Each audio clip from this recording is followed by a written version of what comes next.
Hello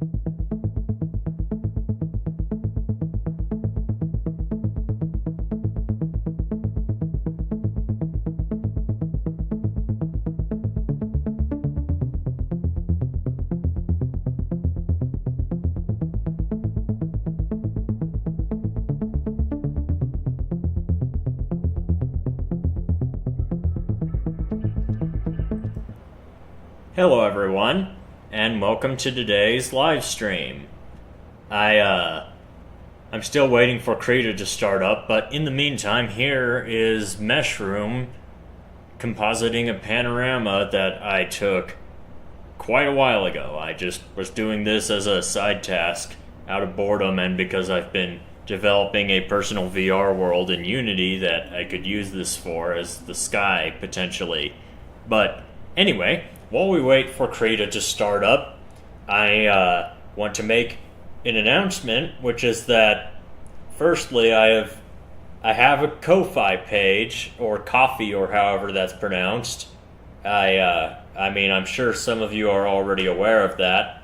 But anyway, in relation to that, I have posted a poll on there as my very first post, and also as the pinned chat in this live stream. That poll is to ask, would you like commissions? I am thinking of starting commissions soon, potentially, and I would like to know if anyone is interested. And so I've posted a link to that poll in the pinned comment. I would appreciate if everyone watching this would vote on that. I also posted the same kind of poll, different deadline, but same poll on my Kara page. So just vote wherever you please. And even if you don't vote, at least let me know in some manner if commissions are something you'd be interested in from me. But anyway, it looks like Krita has finished starting up in the background, so let me just switch to that and switch to today's first project, which is to continue work on, if it'll load, on this, my Human Fall Flat intro song animation thing. I have made just a tiny bit of progress off stream. I finished his arm, but now we'll go ahead and start work on the other arm, probably. Let me just find the right layers and stuff. Let me just turn this off and sample from this color, and then turn this on, and then create a new layer here. I don't know what the heck just happened there. Why isn't this going into the group? Go into the group, please. Okay. Fine, have it your way. I'll just turn it into a group of its own, and then move that into the dark renders group, and hopefully it works. Okay. Right arm dark.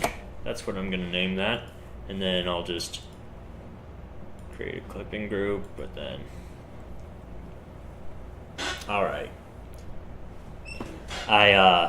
I got a new microphone as I promised I would. Technically, I debuted this microphone last time I streamed, but that stream was a massive technical failure, so I didn't really get a chance to really tell everyone, hey, I got a new microphone.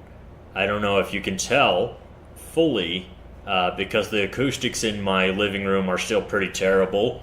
I plan to get a custom rug to actually help with that, and that's actually what I'm going to probably work on during the second half of today's stream, is my design for that custom rug. But in the meantime, I got a new microphone, and other than the reverb from my living room, it's actually a much, much better microphone than the one I was using. I held on to my old microphone for sentimental reasons, mainly, because it was a slightly upgraded version of the same microphone model as I started out with when I first got a portable microphone that I thought was fairly good and stuff years ago. That was the Zoom H1. I eventually, quote unquote, upgraded to the Zoom H1N, which really isn't that much better of a microphone. And then I just recently came to my senses and thought, you know what? This microphone is crap. It's time for me to upgrade for real. So I went ahead and bought myself a Tascam Portacapture X6, I believe. And it's a pretty good mic. It's a very good mic compared to the Zoom H1N. In basically every way, it's better. So, yeah, I actually got a lot more bang for my buck than I was even expecting. I thought I was just getting, like, basically the Zoom H1N, but with a better pre-compressor or whatever it's called. Preamp. That's what I meant. I just thought it was going to be like the Zoom H1N, but with a better preamp. But not only does this have a better preamp, it also has a ton of features that I didn't expect it to have. Like this thing has apps. It has different recording modes and a touch screen. And I was not expecting that at all. And it has a really nice like mixer built in. It has like a audio editor built into it, a very primitive one, but an audio editor nonetheless, where you can add markers to the recordings and listen to them and rename the files and stuff. Like, this thing should have cost a lot more than it did, but I am so glad I bought it, because you guys can listen to my voice a lot easier now. It's a lot easier on the ears without the constant background hiss, I'm sure. And also, since I like to sing bass just a tiny bit, ever since some friends of mine complimented my bass singing after I sung the Grinch song around Christmas time as a joke. Like, ever since they complimented my bass singing, I've actually been trying to sing bass on purpose a lot more often. And so this microphone has come in handy for my practice sessions, as I call them, even though really it's not serious. I'm just recording myself every once in a while when I'm bored. I still really like recording myself singing, like Far Over the Misty Mountains Cold and stuff. Things with a lot of bass in them. Because I sing bass. I'm actually fairly good at it. I still can't hit certain notes worth a dang, but you wouldn't believe it, but my bass singing voice is actually pretty good. So anyway, new microphone, and the microphone so far has been well worth the price.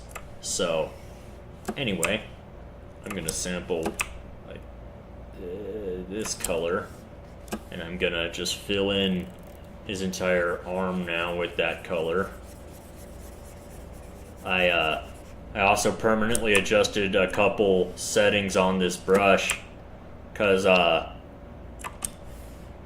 one of the things with this brush by default in Krita is that it has kind of a spacing between like actual times that it sets down the pigment or whatever. It's like any digital brush in any program. It doesn't actually continually brush. It like places down stamps of the shape, kind of, but it just does it at a certain rate.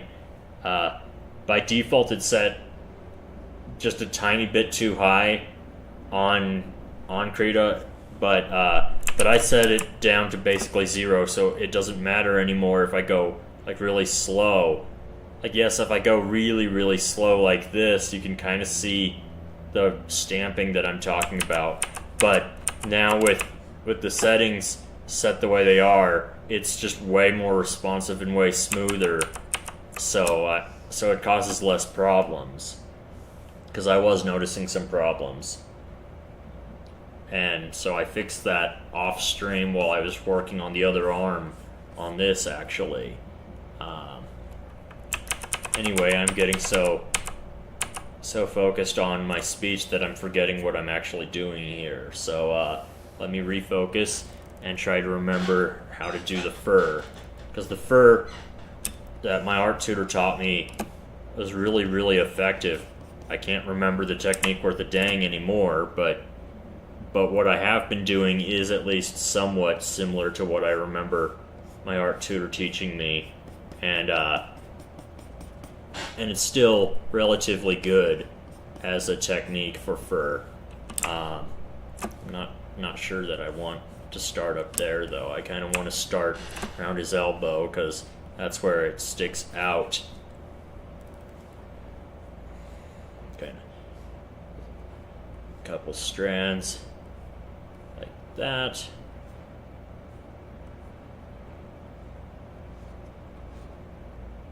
Just kind of sticking out like so. Maybe one kind of sticks downward like that. A few more like this. I'm going to rotate my canvas just a little bit here so I can visualize it just a little bit better, so I can see what I'm doing. You'll also notice I updated my Krita workspace layout a little bit since last time. I now have this overview so that I don't have to keep zooming out to see things. I can just look over there and see kind of what it looks like in general from a zoomed out perspective. So I can kind of simultaneously see zoomed in what I'm working on as well as what it looks like overall. And that's really helpful. So now that I've done some of that, I'll just, well, I won't do that quite yet. I'll just rotate the canvas again and do a little bit of this. Just those strands of random fur zoomed out, and in the actual animation this will be part of. It won't really matter that much that these don't, like, they kind of have a rounded edge to them, and I don't think that'll particularly matter that much. I can also just go in and can go in and erase like this if I need them to be more pointy and stuff. But for now I'll just do this kind of pattern. And I mean, for his arm hair, it really doesn't need to be super detailed fur because it doesn't stick out much there anyway. It's just kind of the curves of his body is where most of his fur is going to stick out. But everywhere else it just kind of lays flat. It's like his elbow, you know, that's a place where his arm curves, therefore the fur would stick out more there because it kind of follows a pattern like that, where it kind of like that, just to exaggerate for visual clarity, but to explain what I'm talking about, that is. But I kind of, while I'm painting this, I kind of do try to keep the direction of the fur in mind somewhat. And as I mentioned on a previous stream, I also have this ChatGPT generated reference image that I'm using a little bit, just to not to copy one for one, because there is a ton of errors in it and stuff, but like just general ideas of stuff, like the shape, form, and the direction the fur is going in. Like I'm using it to reference what general direction the fur is going in. So I'm also just using my own imagination to kind of remember what direction the fur goes in. Also, in real life, I have a lot of hair on my arms. so I kind of remember what direction it tends to grow. And that also helps with remembering kind of the right way to go about drawing this.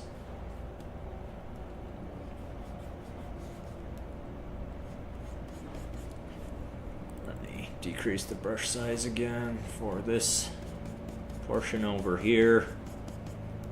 Get rid of that. That was too much of a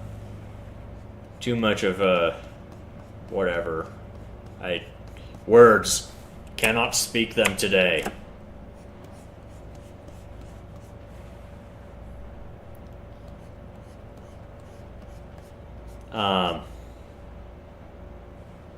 While I work on these fur details, I might as well talk a little bit more about my Ko-Fi page or Ko-fi page. I don't have anything really on there yet other than the poll asking if people would like commissions from me, which is kind of funny because like I have no followers on there whatsoever yet, and I barely have any followers on here either right now, but I'm asking anyway because I would like my Ko-fi page to be a good content hub for just the creative stuff I do in general. It like this channel, it'll focus primarily on art, but my plan is to also occasionally post stuff like video game development and my story writing, video editing, all the creative stuff I do.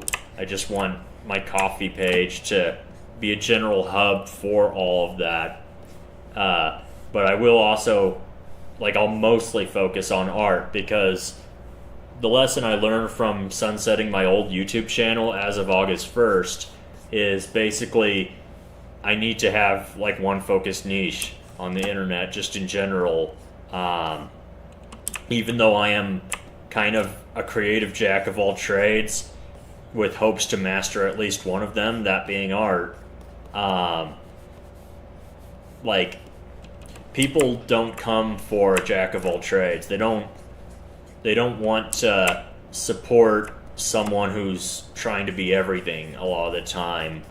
And I can't explain why, because to me, it would be awesome to support someone who's awesome at everything. But generally when people subscribe to a YouTube channel or a Ko-fi page or whatever, it's because they like one specific piece of content that was produced. And it's very rarely because they like me as a creator overall.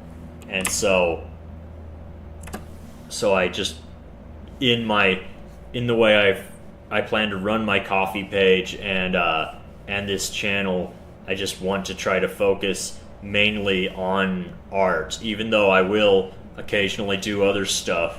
The primary focus is going to be art, and I actually want to try to figure out too a little bit how I can post the other stuff occasionally without breaking that niche too much. Because if I post too much of unrelated stuff, it's gonna mess me up. People aren't going to want to pay attention to that generally. And also the algorithm on these platforms is just not designed for a jack of all trades kind of thing anyway.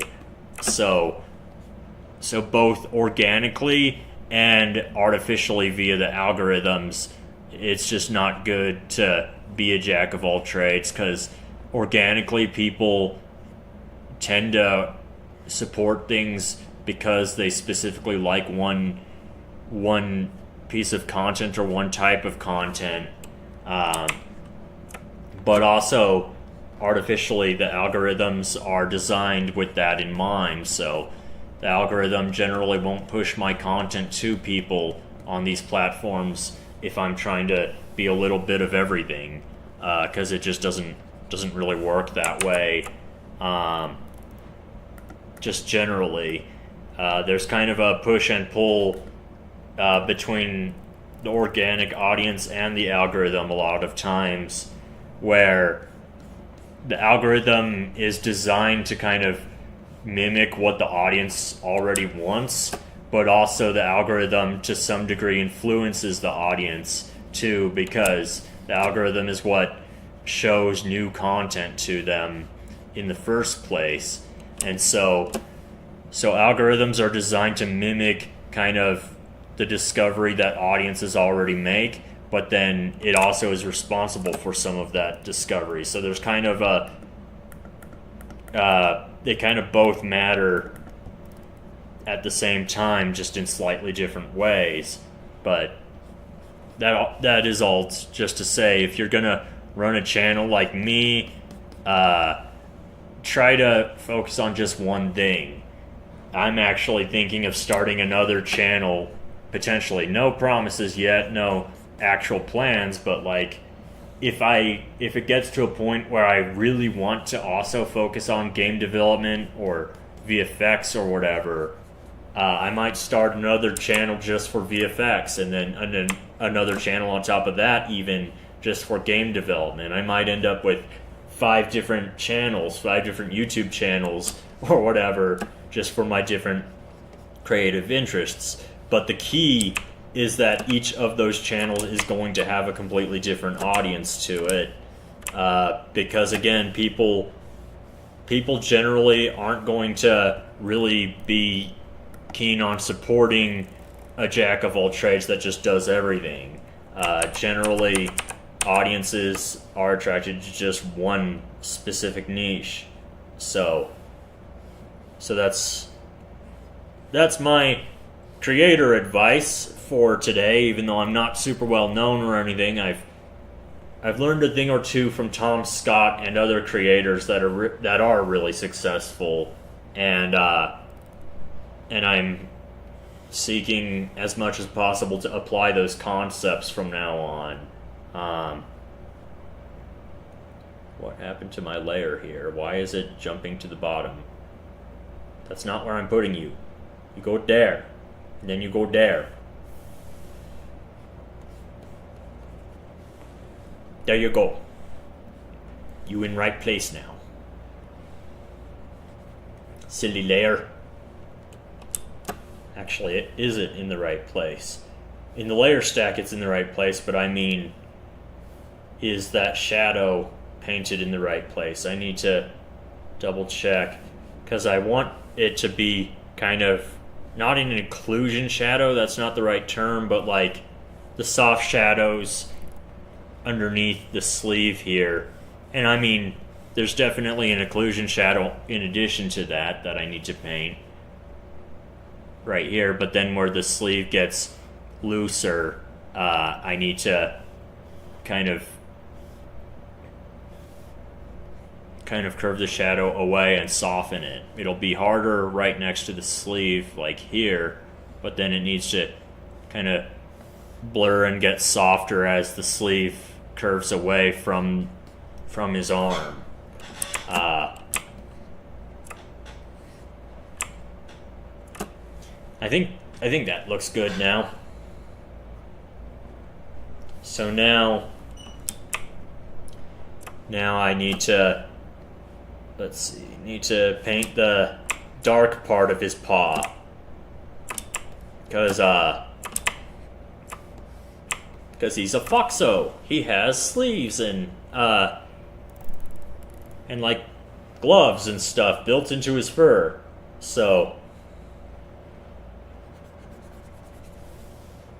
it's just the markings of foxes tend to have darker paws and stuff, and I built that directly into my character design.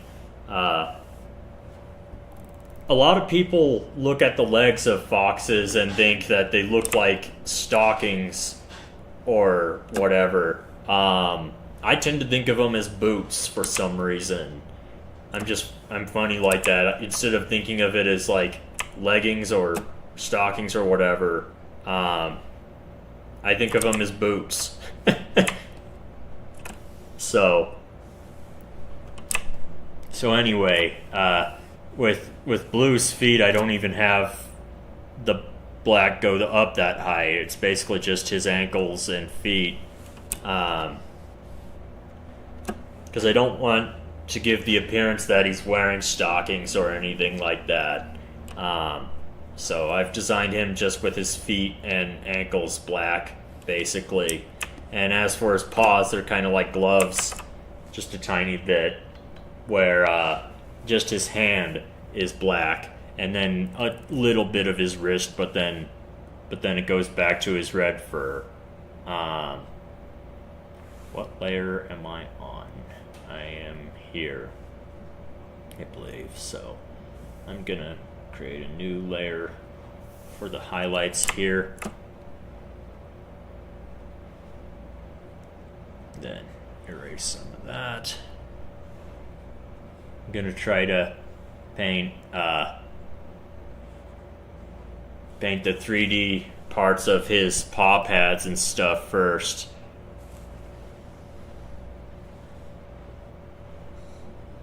Don't know if my plan is really physically correct here, but I did that on his other hand, so, and it looks okay. So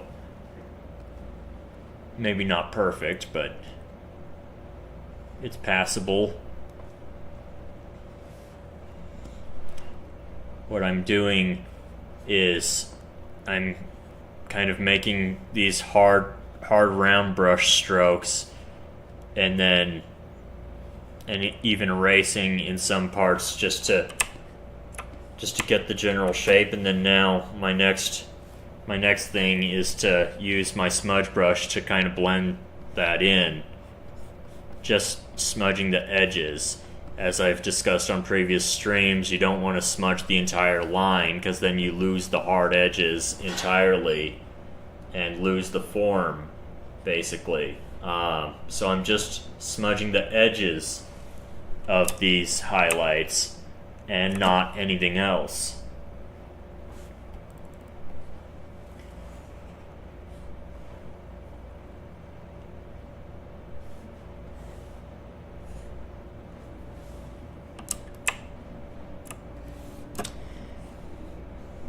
Because then I can retain some of the hard edges that kind of help define the form a little bit. So now that I've done that, I'm gonna do something similar for the hand highlights themselves here.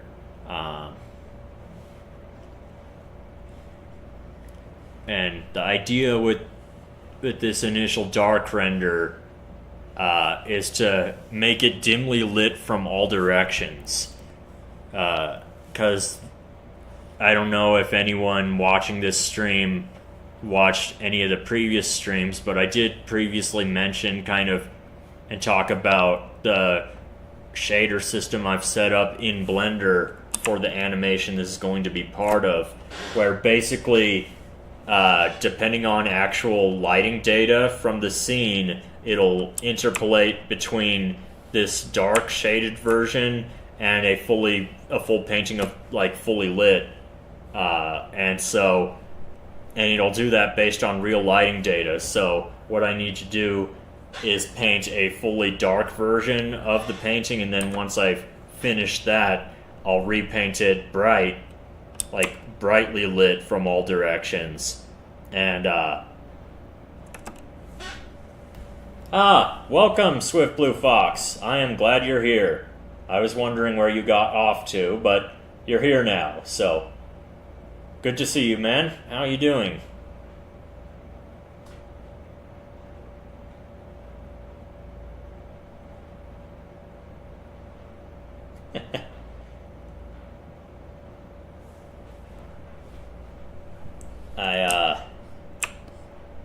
While I wait for that reply, I'll just try to remember what my train of thought was.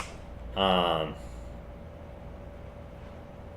yeah, I was talking about the Blender shader system. So basically, since Blender is going to use real lighting data and normal maps to interpolate between a dark and light version, I basically need to paint it completely dark as if it's in a dimly lit room, but still ambiently lit from all directions. And then after I finish all the dark painting, I have to go in and repaint the whole thing as if brightly lit from all directions. And so the light parts and the dark parts in Blender will show the direction of the lighting naturally based on a normal map that I'm also going to paint.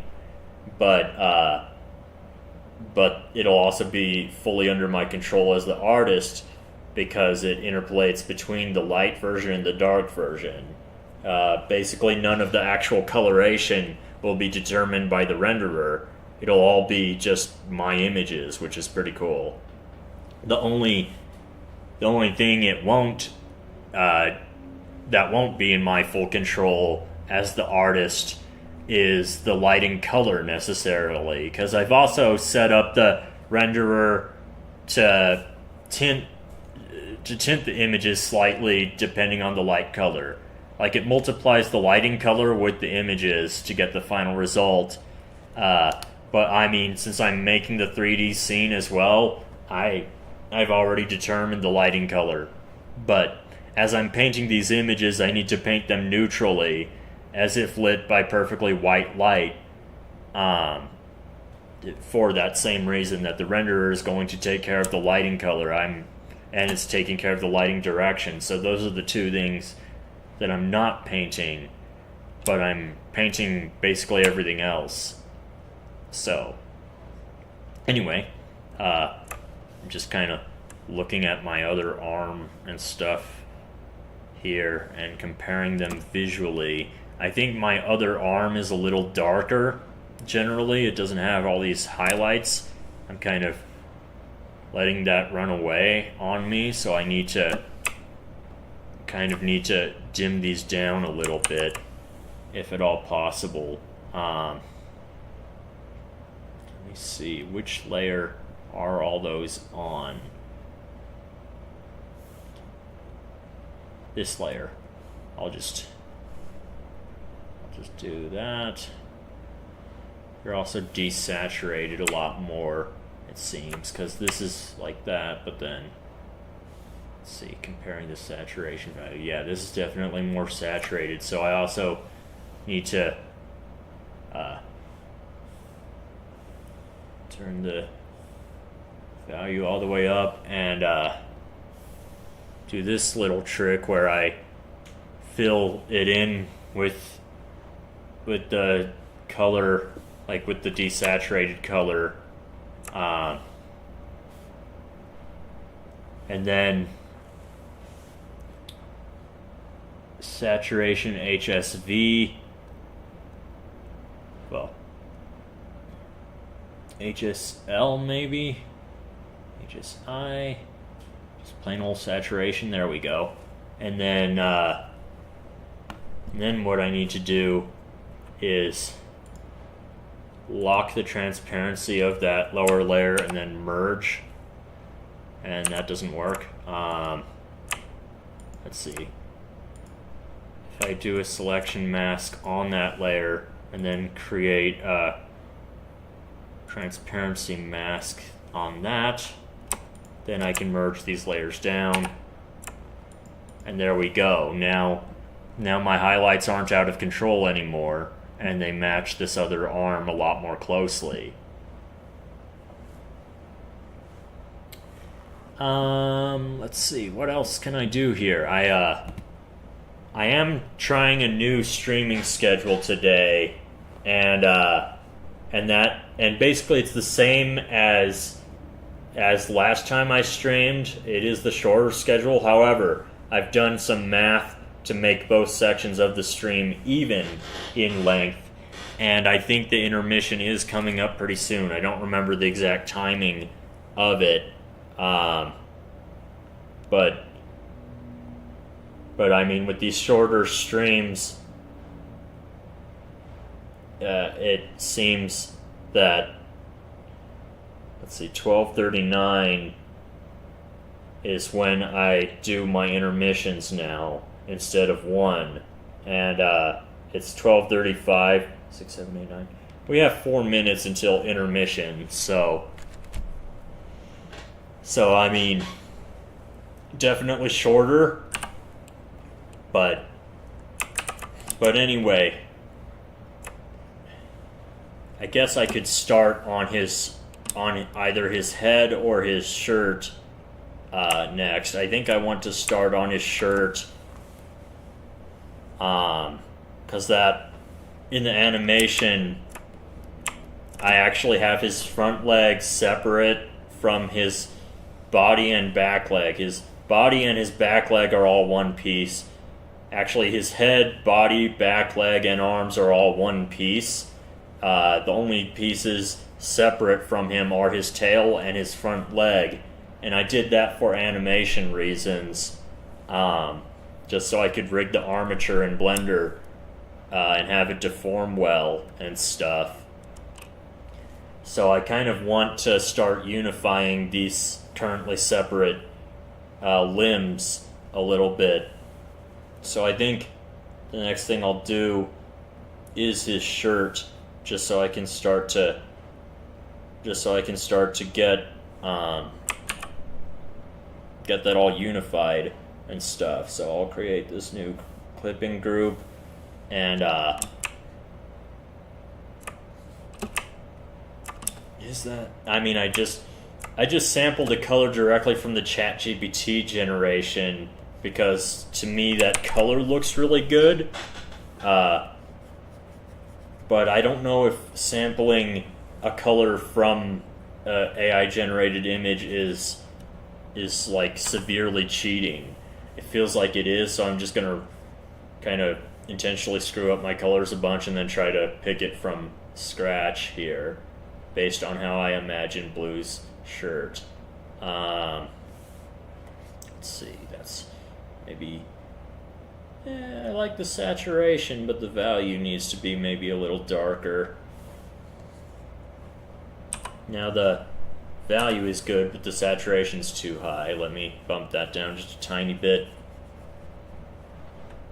Maybe a little too cyan. I'll just tint that a little more blue. Maybe just a tiny bit more. Now it's too saturated. Desaturate that a bit. Yeah, I think this is good. I think this is a good color. So now I just start outlining his shirt. Just blocking it in.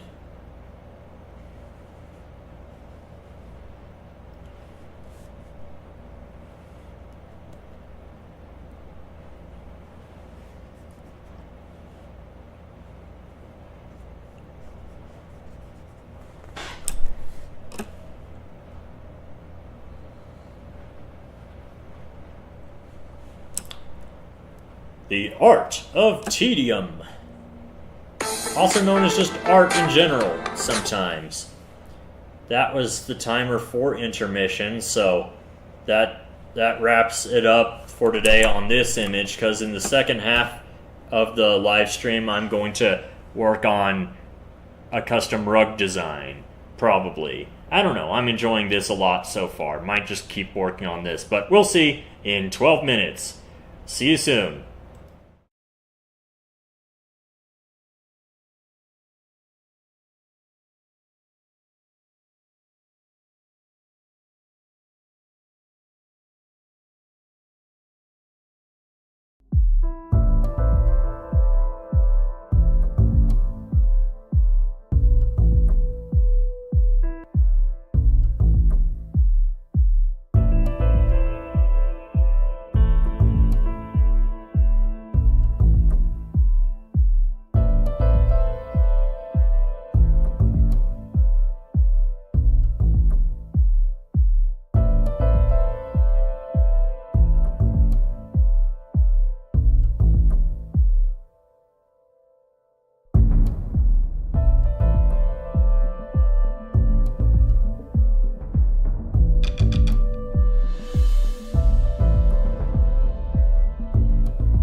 Alright, I'm back from intermission. I've got some chai latte here and a Dr. Pepper just in case. And I've decided I'm going to actually just continue working on this for the rest of the stream. Because I am really in the zone with this one, so just keep working on it.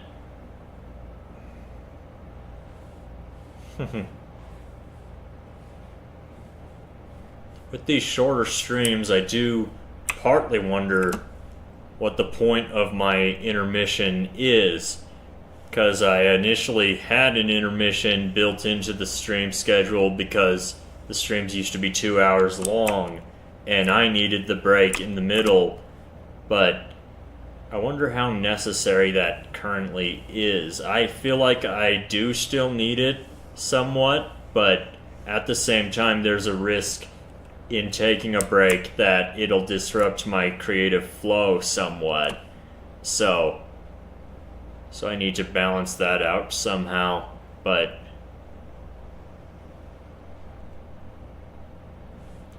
I'll figure it out, I'm sure.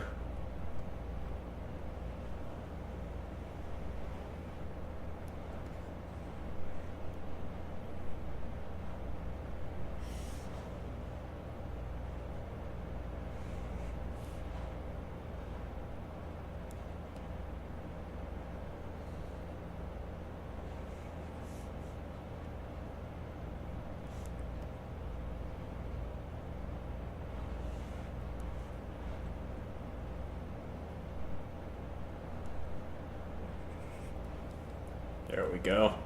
That shape was a little hard to chisel out there, but I managed it. Sometimes with corners and stuff, especially concave corners, it can be really challenging to get the shape right with a round brush, because no matter how tiny you make it, it'll always have kind of that round corner to it, and so you need to kind of do brush strokes, and then like I just did here, you need to use the eraser to kind of chisel it into the fine point that you need. And sometimes it's a little challenging to get shapes right just because of the roundness of the brush you're using. But at least that's my experience. I'm sure professional artists have gotten more used to using like square brushes and chisel point brushes or whatever to accomplish the same thing, but that's just how I roll. I just use a round brush at all times regardless, so gonna actually adjust the silhouette here just a tiny bit to kind of indicate these folds a little more in the silhouette. Actually, I'm not sure that looks good, so I'm going to undo it. But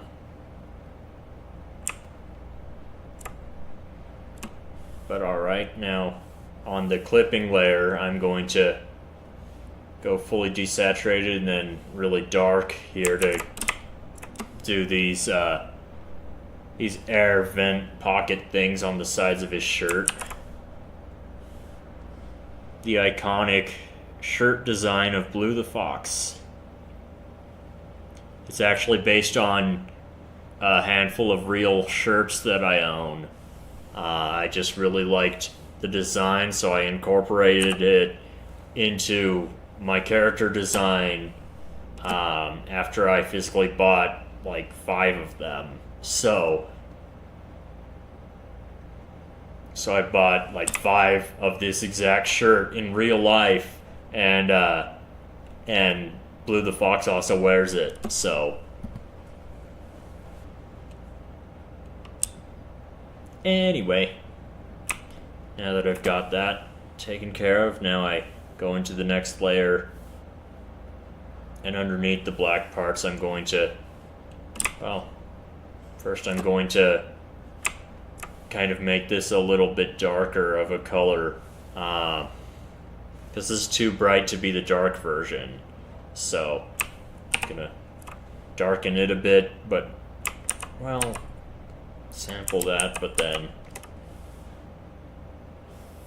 then merge it down and stuff. Oops, didn't mean to do that.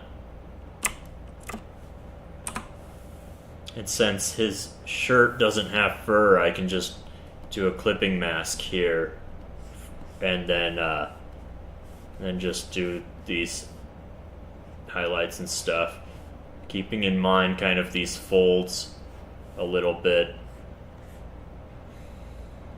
places where the fabric has indentations and stuff. And I'm probably going to actually paint really deep occlusion shadows in those creases and stuff too.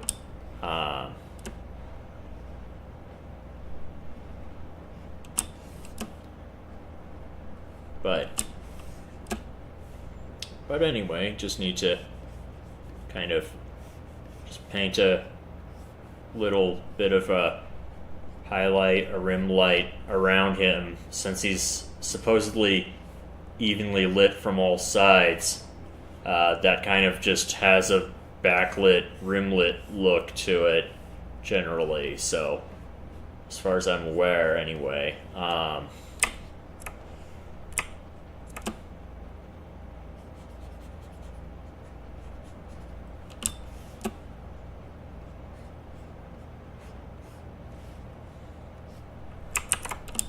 And then I'll just use this soft round brush to like make a very, very light, just very lightly brush in some of this.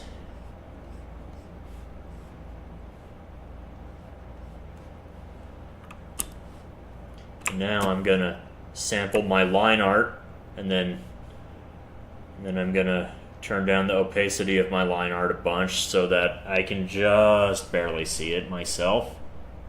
And then on top of that layer, I'm going to go in and paint those occlusions for the folds and stuff.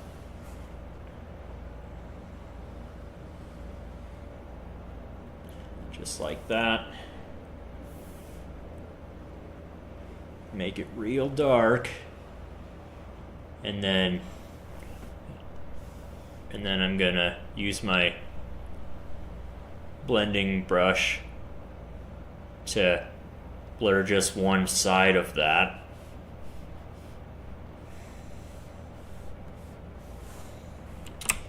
I'm not sure if that portrays the right form though, so I'm gonna go ahead and blur the other side too.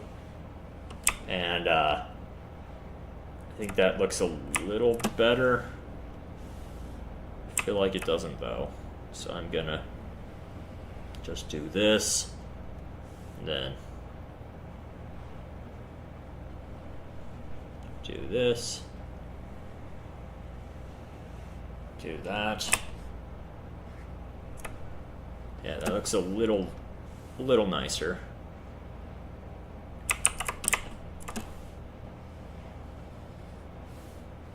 Now same with this.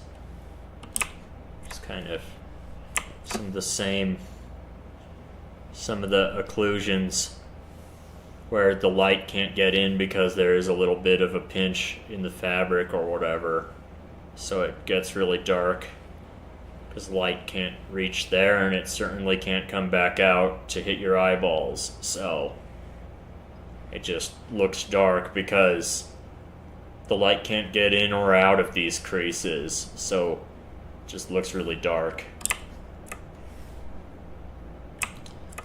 I don't know if I'm doing that right though, because this looks cartoony to me and not like in the intentional way. Let's see, how does the ChatGPT reference do it? Much softer. Those creases are hard, but then the folds are a lot softer. So I'll make note of that and just do this kind of thing instead. This one's a little too dark here, so I'll just Make it nice and soft. Blur the crap out of that.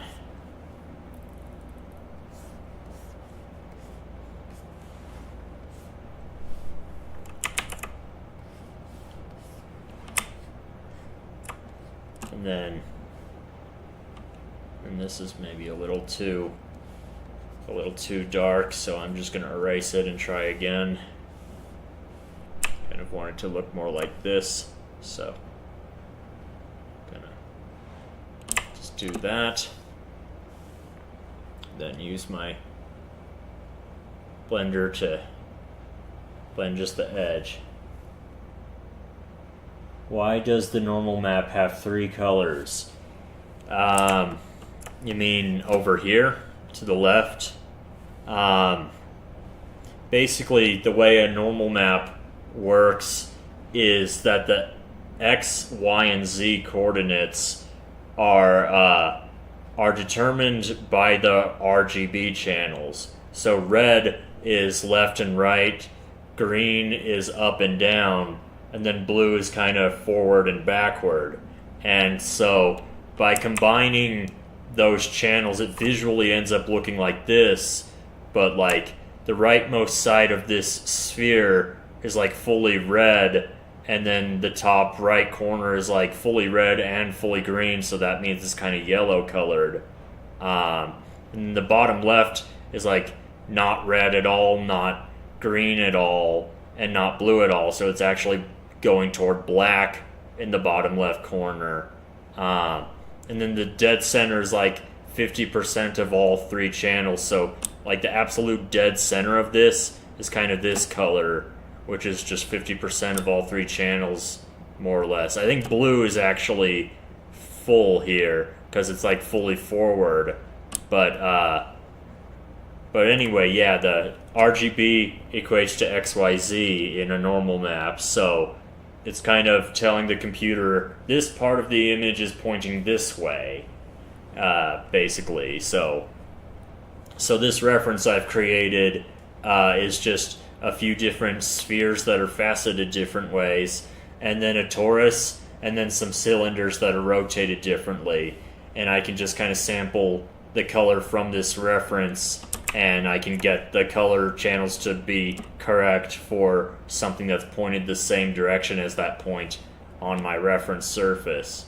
So that's how a normal map works, and that's why I have that there, is because I am going to be painting a normal map for this later, and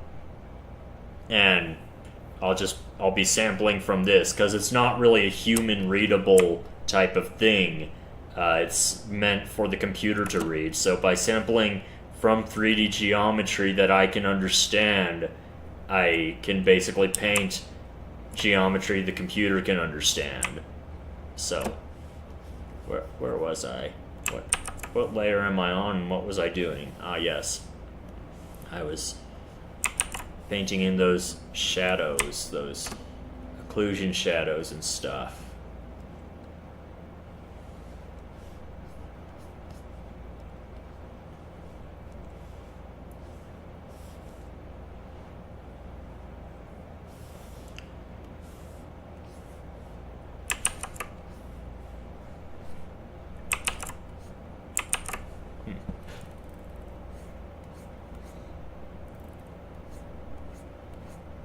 There we go. Then I'll just, even though this is the shadow layer, I'll paint a little bit of the highlight on top again. Here. Like that. And then just blend it a bunch. I don't know why it's still like that, but there we go.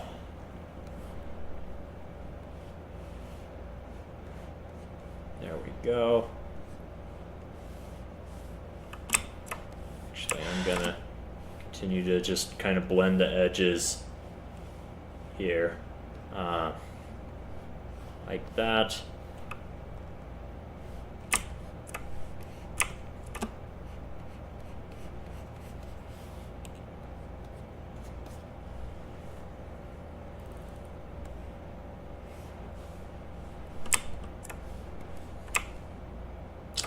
did somewhat forget about the folds in his shirt here, so I need to kind of make this shape with the highlights a little bit, I think, to kind of imply those folds, and then I'll go in with shadows again and kind of do this, kind of do that.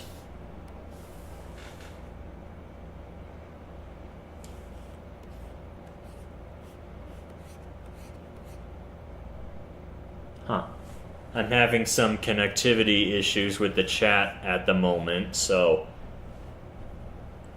I don't know what's going on with that. Hopefully the stream is still running despite the connection issues.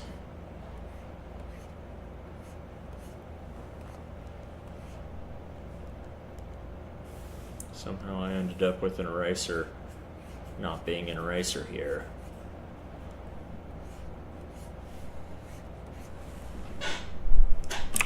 Kind of doesn't look good. I don't know what I was doing here, so I'm just gonna erase the shadows altogether here, as well as the highlights underneath, because I don't think I did those correctly.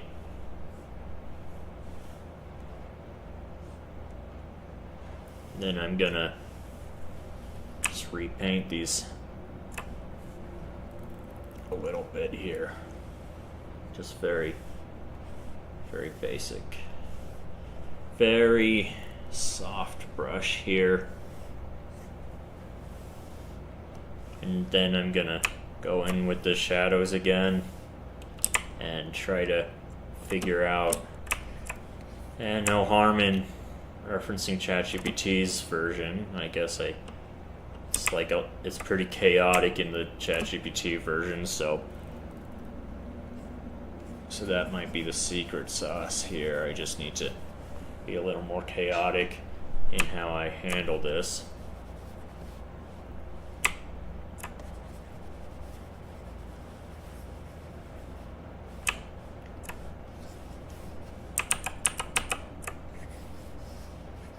And then kind of do some of that. I think that looks okay. But now I need to do the highlights on the dark parts.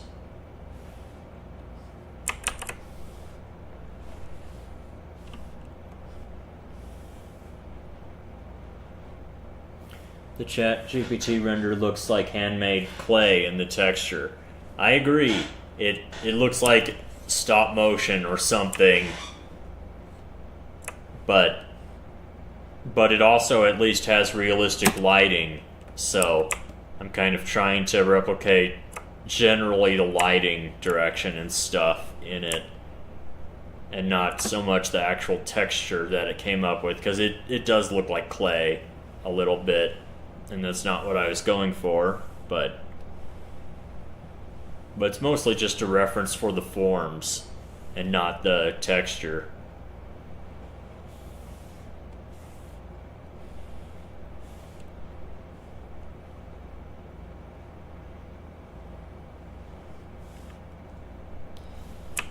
Looks good.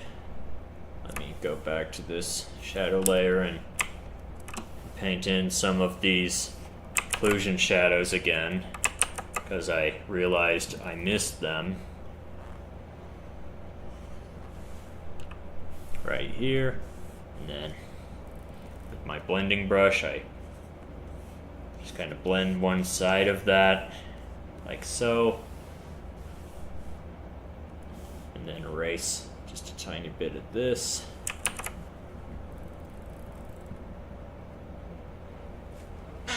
Might even blend that just a tiny bit there.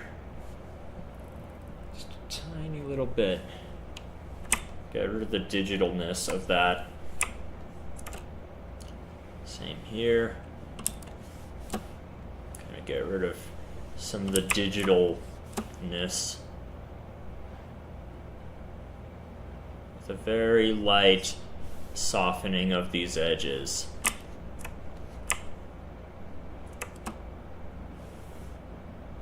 Then just need to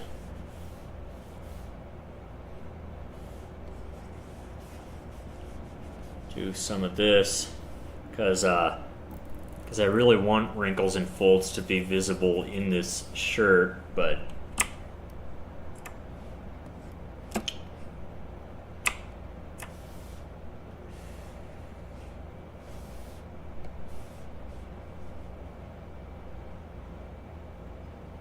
I feel like my computer just froze for a sec. I think we're back.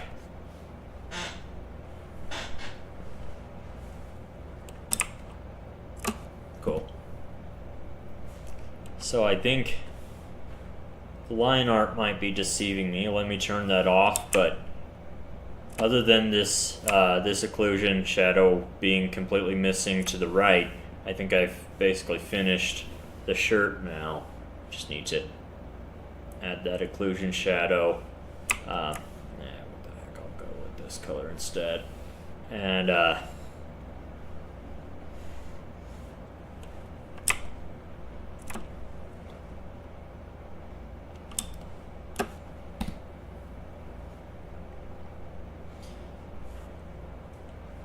think I have finished the shirt now. It looks pretty good, I'd say. Of course, I keep saying that, but then I notice that I've forgotten some occlusion shadows and stuff, so I guess that's kind of my mental trick to get myself to finish things, is to say, yep, looks pretty good, it looks done, and then I realize, oh wait, it's not done, it doesn't look good.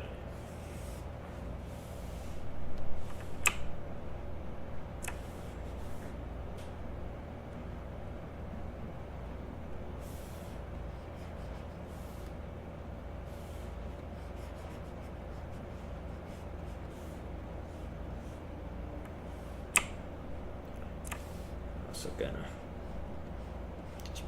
do this a little bit, give the color a little more form.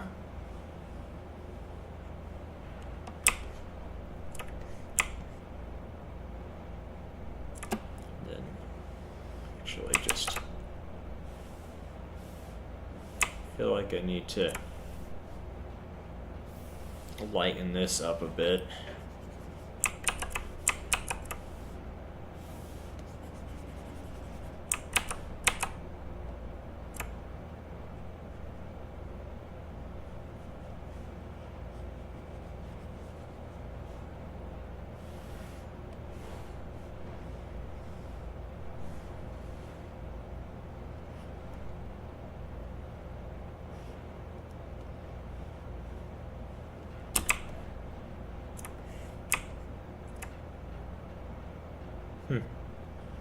Well, I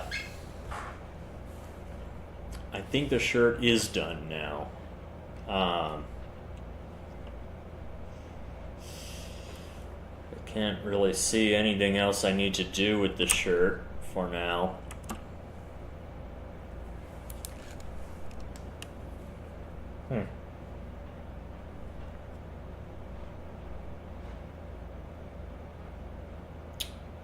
Yeah, it looks good. So I am starting to lose energy though. This is annoying because I made the streams shorter on purpose so that I could avoid this. But I am losing energy. Let me take a drink of my chai latte and see if that fixes it though.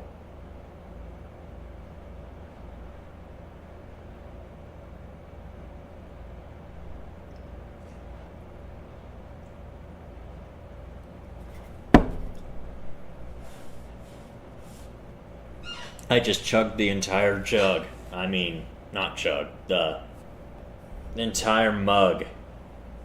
I just drank the whole thing. So hopefully that entire cup of chai helps wake me up a little bit. Because I think I've gotten the shirt done here, so tell you what, since I have no idea what else to do on this, I'm going to go ahead and work on that rug for the rest of the stream as initially planned. So, welcome to my living room rug. This is a custom rug that I plan to have someone on Etsy print for me. Heavily work in progress, but the plan is to just kind of have a relaxing, mossy cobblestone natural texture with a beautiful clear water stream running down the middle. And so I'm in early stages of working on this. But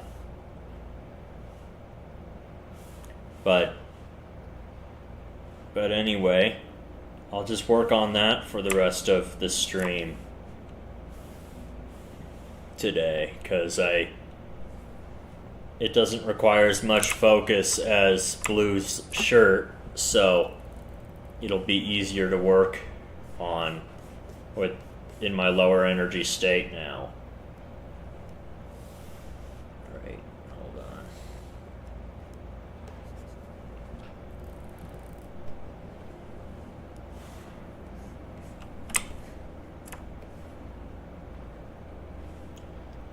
hold on. Alright.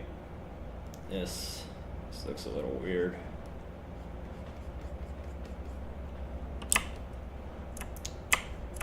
This stone here is missing its shadow, so I need to paint that in.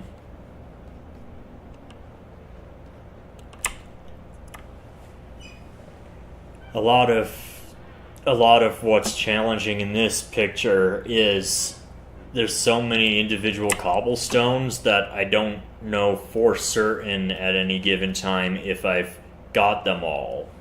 Like, did I miss a shadow on one? Did I miss a highlight on a different one?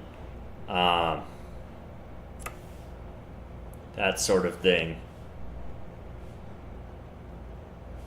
But, let's see. Midtones. But I'm going to start painting the midtones on all of them now. Kind of that transition between the light and dark. It's kind of just the corners, really, of them. And I've gone and saturated it a bunch for some reason, even though really I don't know if it should be this saturated, actually. So I'll delete that and desaturate it again. It's kind of this color, really, and really, since it's basically the exact middle color anyway, just a tiny bit darker, what I could do is literally just use the smudge brush or the blending brush to accomplish this. So that's what I'm going to do. I'm going to merge my shadows and highlights layers together, and I'm going to use my blending brush to actually make the midtones, and also while I'm at it, just start blending anyway, because that was my plan the whole time. So actually, I shouldn't merge the layers because then I don't have edge control. So I'm going to actually blend the highlights and shadows separately.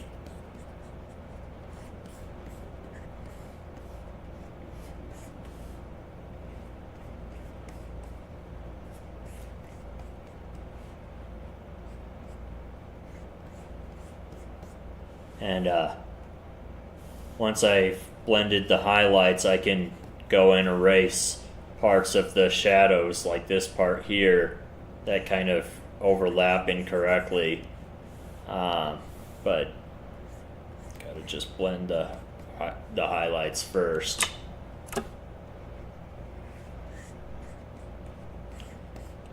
And as always, I'm just trying to only really blend the edges, not so much the whole thing, but just like one edge of it, so I can retain some of the hard edge, because the hard edge is often what makes the form more apparent. So it's good to kind of keep that hard edge if at all possible. I'm also pushing toward the edge a little bit to kind of harden it a little bit.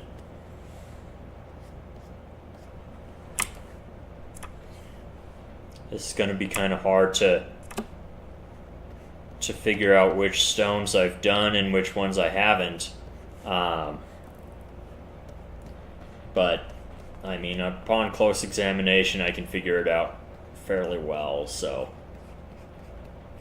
I'm not too worried.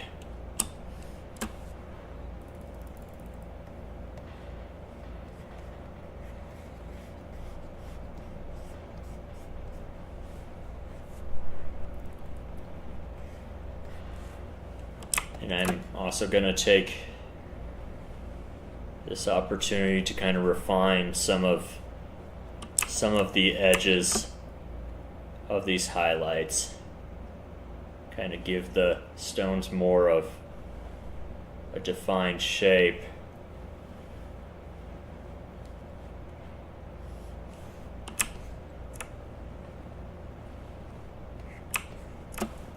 Not let them just be weird like this.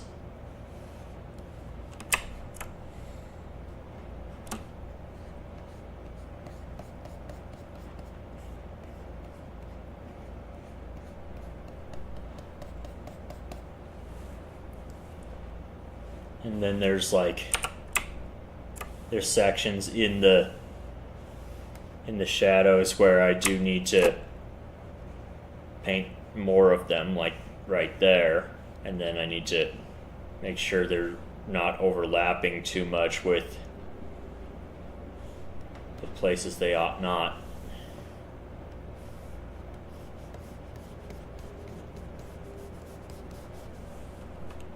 Kind of as a demo of the blending I'll be doing later on the shadows. This is kind of what a finished stone will more or less look like. I'll probably paint like flat areas like this though too, and do that, or I can just erase instead of painting.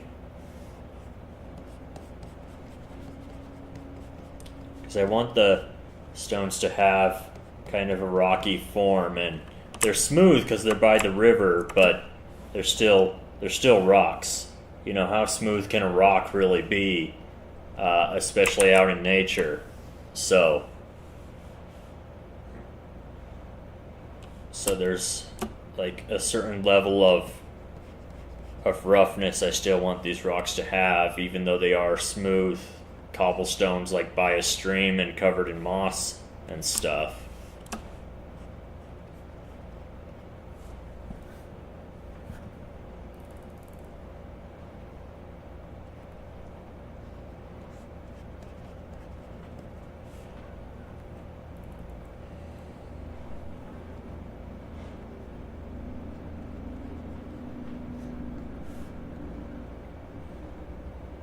This is going to be a nice rug when I have it printed, though. It won't be really fluffy or anything because they do need it to be somewhat flat to be able to print the image onto it, but it'll be nice to have like just a little bit of nature in my living room, and it'll be a bonus that I painted it. So that'll be nice.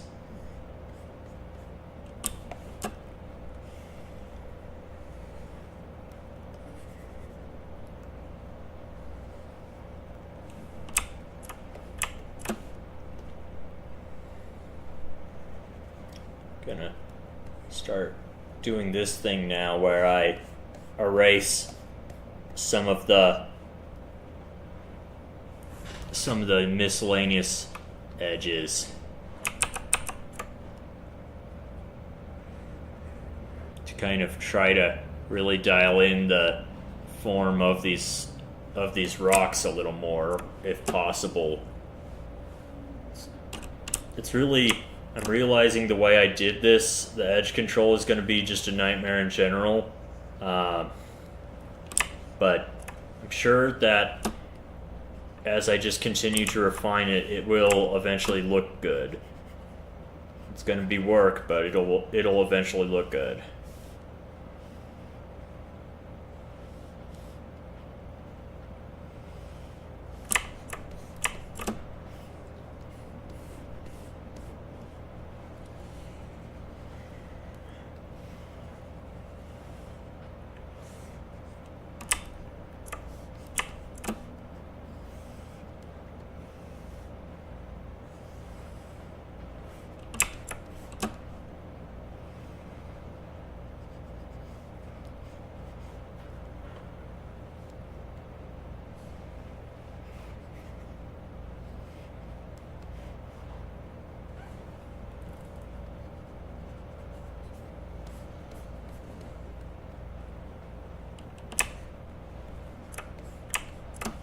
It's just very, very meditative. You could easily get lost in thought doing this sort of thing.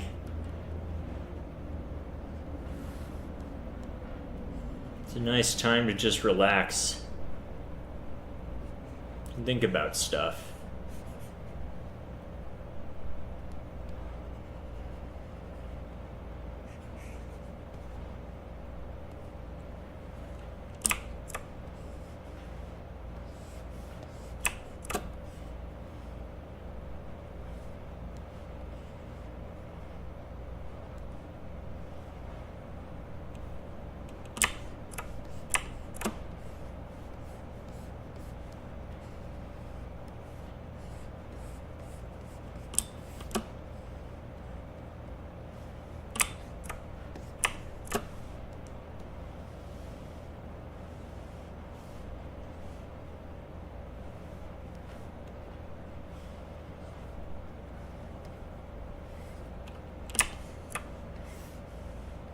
I think I've taken care of almost all of them now, at least on the bottom part of the image. At least the highlights. Still need to do the shadows, so I'll do that next. And kind of just do that, and I'll turn off my line art because that's kind of confusing me a little bit, some of this.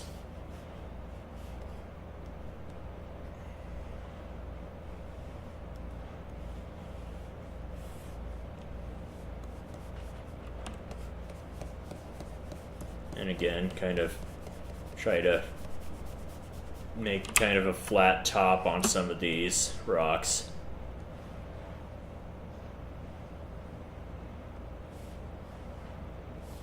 To give them a nice rocky form. There's got to be like some slight hard edges in some places.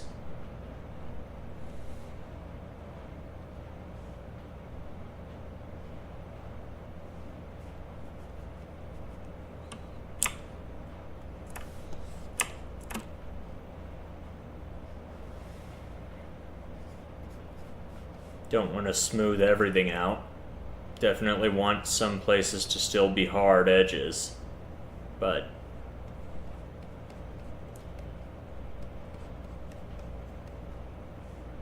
it's just kind of go back and forth and determine what needs to be hard, what needs to be soft. It's a very meditative experience.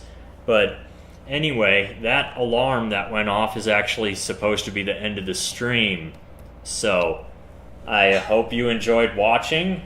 It was fun. Glad you could make it. And maybe next stream I'll have more of this rug done, and I'll work more on my animation, because the animation is centered around the theme song of Human Fall Flat, which coincidentally just had its 10th anniversary. So I'm hoping to have the animation done relatively soon, just so that I can claim it as a slightly belated 10th anniversary Human Fall Flat animation. So that'll be fun. Anyway, it's been fun. I'll see you all next week when I do my next live stream. Goodbye. Bye.